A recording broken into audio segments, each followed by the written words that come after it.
뭔가 끈적끈적하게 강해요. 증시가. 1분기 GDP 요거는 어떤 논리로 시장이 극복해냈다고 보세요? 그 순수출에서의 마이너스가 엄청난데 소비 지표나 이런 거는 투자 지표 같은 경우 전혀 나쁘지가 않았거든요. 예. 그러니까 이걸 갖고서 미국이 경기 침체다 이렇게 해석하는 거는 조금은 좀 테크니컬리 문제가 있다. 주식시장 같은 경우는 제일 두려워하는 게 그거 같아요. 아무도 나를 도와주지 않는다는 거. 시장은 마음속으로 그 생각을 할 겁니다. 최근 일주일 네네. 사이에 가장 인상적이었던 그 시장 흐름은 그저께 미국 GDP 성장률 나왔는 날 네. 그렇게 급락했는데도 그걸 거의 다 플러스로 다 돌려버렸잖아요. 그렇죠. 미국 증시가. 네네.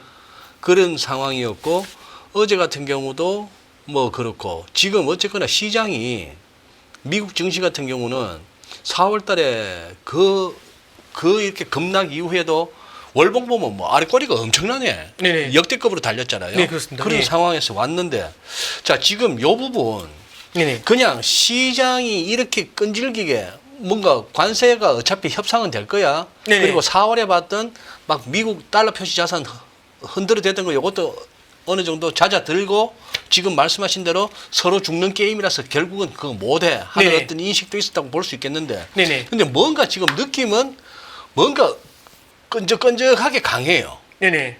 증시가. 네네. 요거 1분기 GDP 요거는 어떤 논리로 시장이 극복해냈다고 보세요? 그러니까 이제 1분기 GDP에 대한 내용은요. 음. 결국에는 그 1분기 GDP에서는 순수출이 마이너스가 컸어요. 수입이 워낙 많아가지고. 그렇죠. 수입이 왜 많았을까?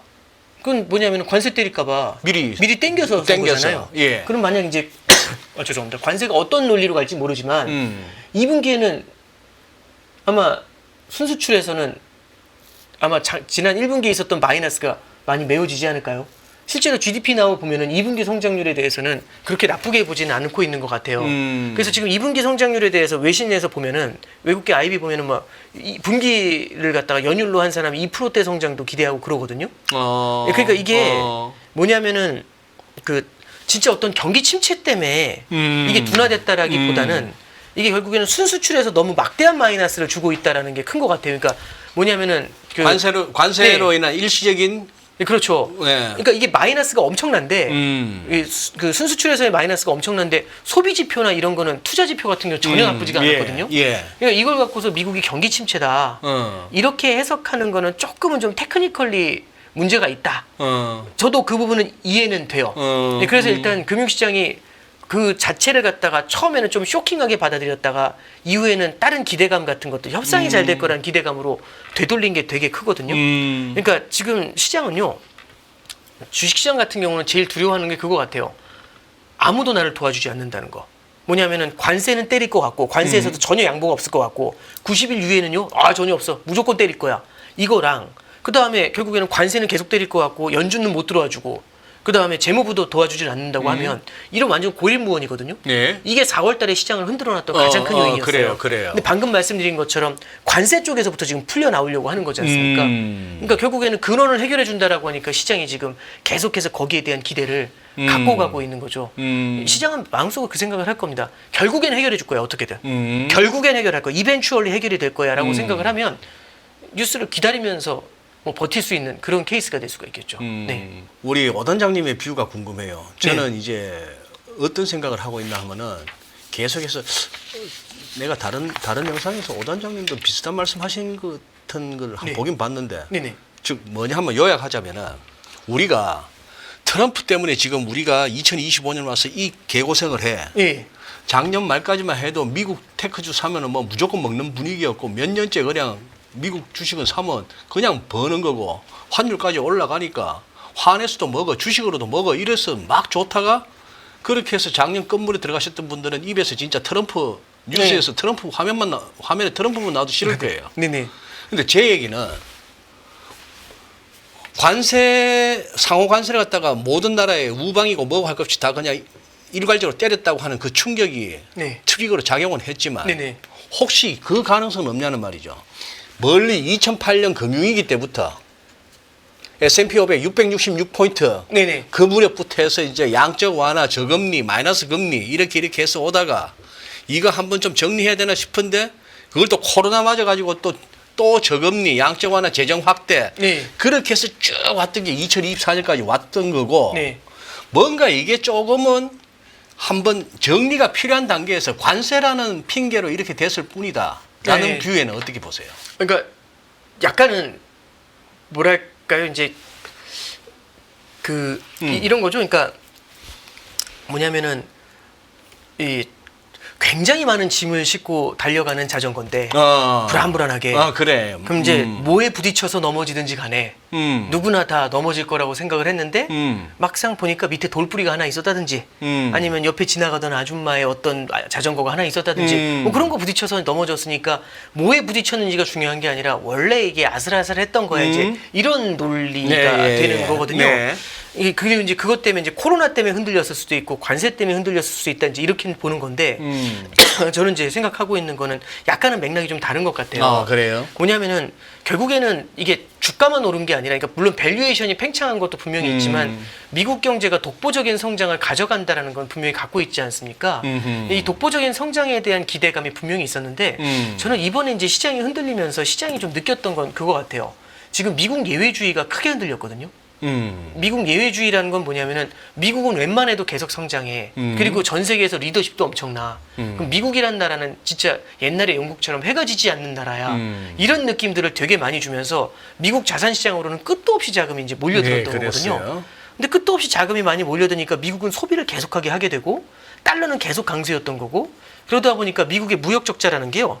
전혀 해결이 안 되는 모습으로 진행이 됐었던 거겠죠. 예. 그러면은 결국에는 미국의 무역 적자가 너무 심하니까 다른 국가들은 무역 흑자가 굉장히 크고요.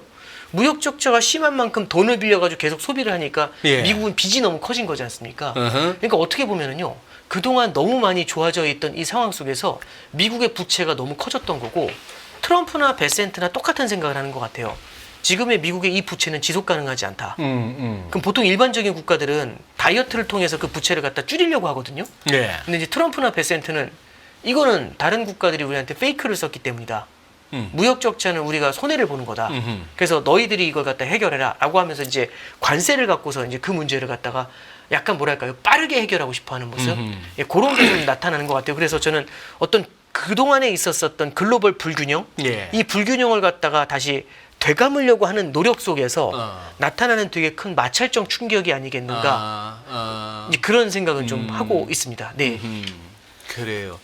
그 말씀은 일단은 알겠습니다. 이제 그러니 진짜 나락으로 가기 전에 한번 최대한 치료를 할 수 있으면 해보겠다는 시도 아니에요. 예, 그렇죠. 이게 왜냐하면 지금의 이 부채는 지속 가능하지가 않잖아요. 않죠. 사실 그 옐런 재무장관도 나올 때 뭐라고 했냐면 24년 이제 요번에 이제 트럼프 행정부에 넘겨줄 때 미안하다고 하면서 나왔어요. 빚이 너무 많아서 미안하다. 자기 있을 때 해결하고 싶었는데 미안하다. 근데 이제 베센트 재무장관이 딱 바꿔보니까 이거 감세를 할 수가 없잖아요. 지금 저는 개인적으로 조금 걱정하는 것 중에 하나가 뭐냐면 재정 적자를 줄이지 못한 상태에서 지금 저 트럼프 행정부에서 지금 감세 준비하고 있거든요. 그러니까요. 이거 감세 잘못하잖아요. 예. 그럼 리즈 트러스처럼 됩니다. 영국. 리즈 트러스. 22년도 9월이었죠. 리즈 트러스가 영국 경기 안 좋다고 거기다 대고 재정 적자 엄청 심한데 감세 때렸다가 영국 국채 난리 나가지고 그때 이제 한 보름 만에 보름 물러났었죠. 금방 물러났죠. 그러니까 이번에 저는 하나 좀 확실히 채권 시장도 배운 거는 다른 것보다도 미국의 부채 문제가 굉장히 크구나. 그리고 결국에는 어떤 방식이든지 이 부채 문제를 해결하고 가야 되는구나. 근데 부채 문제를 해결하려면 첫 번째는 허리띠를 졸라매거나 아니면 다른 나라한테 돈을 뺏어와가지고 갚거나 그러니까 다른 나라한테 부채를 갖다가 완전히 없애버려야 되는 거죠. 나 빚 안 갚을게. 이 빚 없던 걸로 해. 그러려면 좀 어려운 말로 하면 출자 전환. 이런 게 될 수도 있는 거고 그다음에 뭐 이제 미란 보고서에는 농담처럼 얘기한 거지만 농담은 아니죠. 100년 국채 소압. 뭐 이런 얘기들이 나오는 이유가 이제 그런 데 있지 않나. 결국에는 무역 적자와 그거하고 연결돼 있는 미국의 거대한 부채. 이걸 해결하는 방법에 대해서 지금 계속해서 논의를 하고 있는 그런 단계인 것 같습니다. 아주 뭐 스티븐 미란이 그 월가 선수들하고 미팅 한번 가졌다가 완전 탈탈 털렸다는 기사가 한번 나왔던데 파이낸스 타임즈에. 네네네. 네. 하버드 경제학 박사 필요 없고 네네. 실무 지식 빵빵한 선수들한테서 Q&A 시간에 그냥 완전 미천이 드러났다는 얘기가 그러니까 이게 그 논리 자체가 굉장히 미국 그 시장에 유리하게 해석을 하고 있는 거거든요. 미란이. 예, 그러니까 예. 뭐냐면은 미란이 얘기하고 있는 것 중에는 미국 국채 보유 수수료를 내라고 그래요. 이게 무슨 소리죠? 하니까 미국 국채를 보유하는 이유가 뭐냐? 예. 너희들이 외환 보유고를 쌓으려고 이 좋은 미국 국채를 갖고 있는 거 아니냐? 예. 너희들이 미국 국채를 사면서 미국 국채를 사려면 달러를 사서 미국 국채를 사야 되니까 달러를 계속 사고 미국 국채를 보유한다. 너희들을 위해서 외환 보유고를 쌓기 위해서 그 달러를 계속 사는 상황에 이어지니까 미국의 달러와는 약세로 못 가고 그래서 우리는 계속해서 강달러를 안으면서 무역 적자를 내니까 우리는 이 좋은 미국 국채도 주고 방위비도 내줘서 보호도 해주고 마셜 플랜으로 2차 대전 이후에 지원도 해주고 너희들이 달러 강세를 계속 만들었으니까 우리는 수출도 안 돼서 계속 무역 적자에서 빚더미 안고 우리는 왜 이렇게 살아야 되냐.